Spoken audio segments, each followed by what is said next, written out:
even if I say psychedelics, the role that they might play in supporting, not only emotional processing difficulties in the actual processing itself, but also in the learning of new ways to process of emotion.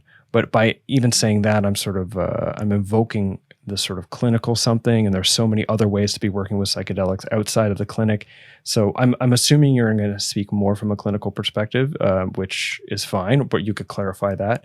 But the question is generally, where do you see psychedelics, the role of psychedelics or psychedelic journeying or therapy, with respect to these emotional processing difficulties?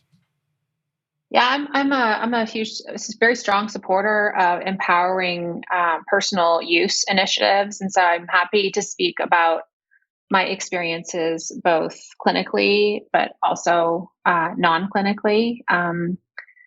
Uh, there are all kinds of barriers for access, in terms of like clinical access to medicines that are visible and invisible. And so here in Colorado, where I live, personal use is now legal, and I think that's a really beautiful thing. So I'm happy to speak from both perspectives. But so I'm a psychologist, and I've been working as a psychologist with a specific focus on emotions and emotion processing for many, many, many years now. And when I was first introduced to psychedelics, I was lucky to have quite a significant kind of file folder, you could say, or filing cabinet of emotion theory. And so when that filing cabinet of an emotion theory kind of collided with my early experiences with psychedelics, I was like, this is an incredible match. I mean, it really was just so astounding to me that what I was learning about emotion theory and emotion transformation theory was coming to life through psychedelics so quickly and so creatively.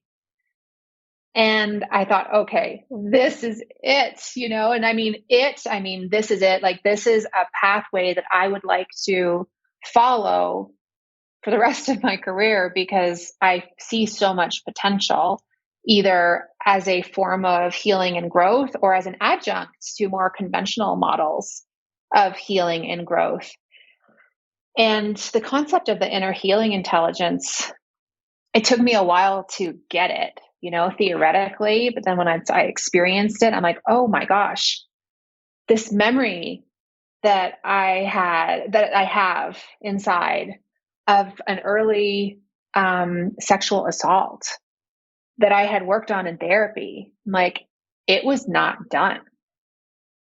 And just allowing the fear to arise. And then once the fear passed, then that healthy anger, that wasn't able to be expressed was like next in line, just as emotion theory would have predicted, and I see it often in clinical studies, but also outside of clinical studies, where, for example, people will be in the depths of despair, and psychedelic elicited despair is like not fun. No, definitely not. As a non-specific amplifier, I mean, people run away from their feelings of despair already, but then you amplify it, and reliably, if you stick with despair in the context of a psychedelic journey, what will come through is what some of the early psychologists talked about, of that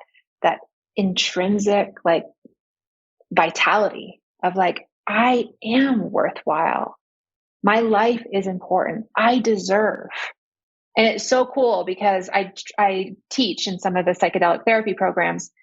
It's so cool because like new therapists or guides, are a little bit nervous about diving into hopelessness, like feeling it more. But it's like, no, do it. It's like the phoenix rising from the ashes. You hang out in the ashes of despair, and these little bubbles of vitality, of health that have been covered up, for so long start to emerge. And so, I mean, I just love psychedelics as a tool for emotion. I could talk forever about it, like reconnecting people to sacred anger, reconnecting people to the medicine of grief, which by the way, our indigenous brothers and sisters and siblings and grandmothers and grandfathers have been telling us for years and years and years, like, grief is such a potent medicine.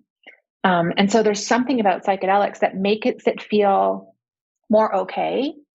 It makes us feel more resourced, addressing or leaning into either challenging emotional states or memories that are tagged, with challenging emotional states.